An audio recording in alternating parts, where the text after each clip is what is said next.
Assalamualaikum warahmatullahi wabarakatuh. Perkenalkan, nama saya Wulandari dengan nomor NPM 1022103 kelas C1 akuntansi. Video ini dibuat untuk memenuhi salah satu tugas evaluasi tengah semester mata kuliah manajemen keuangan. Di sini saya akan membahas contoh soal dan penyelesaian mengenai ruang lingkup manajemen keuangan dan analisis rasio. Soal yang pertama, apa itu manajemen keuangan? Manajemen keuangan atau yang disebut sebagai keuangan korporat yaitu yang berfokus pada keputusan yang terkait dengan jumlah dan jenis aset yang akan diambil atau cara memperoleh modal yang dibutuhkan untuk membeli aset serta cara menjalankan perusahaan sehingga dapat memaksimalkan nilainya. Soal yang kedua, sebutkan tujuan dari manajemen keuangan. Yang pertama, untuk memaksimalkan keuntungan, yaitu dengan cara menekan biaya agar tujuan dapat dicapai secara efektif dan efisien. Yang kedua, memastikan ketersediaan dana untuk kebutuhan operasional, terutama dalam mencapai tujuan perusahaan. Yang ketiga, sebagai pengawasan kontrol dan perencanaan, terutama dalam hal pengadaan dan pemanfaatan dana. Yang keempat, memastikan pengembalian yang memadai kepada pemegang saham. Dan yang terakhir yaitu memastikan keamanan dalam berinvestasi dan memanfaatkan aset yang ada. Soal yang ketiga, apa yang dimaksud analisis rasio keuangan dan sebutkan macam-macam analisis rasio.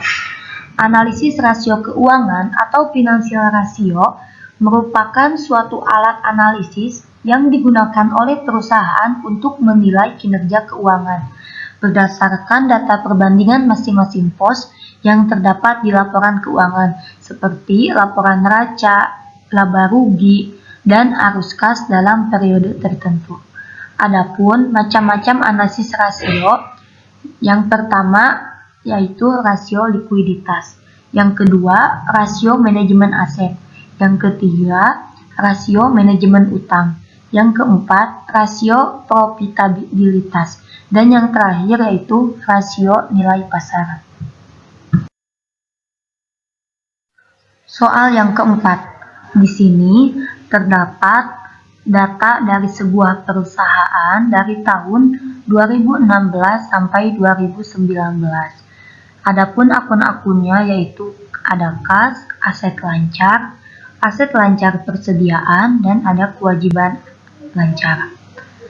Di sini diminta untuk menghitung rasio lancar dari data yang telah disediakan.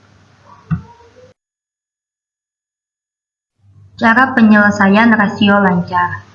Sebelum kepada penyelesaian, kita ketahui dulu rumus dari rasio lancar. Untuk rumus rasio lancar yaitu aset lancar dibagi liabilitas lancar. Dan untuk rata-rata industrinya yaitu 4,3. Di sini saya mengambil data dari tahun 2018 dan 2019 untuk dijadikan sebuah perbandingan. Dari tahun 2018 diketahui aset lancarnya 1.543.597 dan untuk total liabilitas lancarnya yaitu 368.380, sehingga dari penjumlahan tersebut diperoleh 4,1. Sedangkan pada tahun 2019 aset lancarnya 1.716.235 dan untuk liabilitas lancarnya yaitu 416.211, sehingga diperoleh jumlahnya sama kayak 2018 yaitu 4,1. Maka dari sini dapat disimpulkan bahwa perusahaan kurang mampu dalam membayar utang karena rasio lancarnya kurang dari rata-rata industri.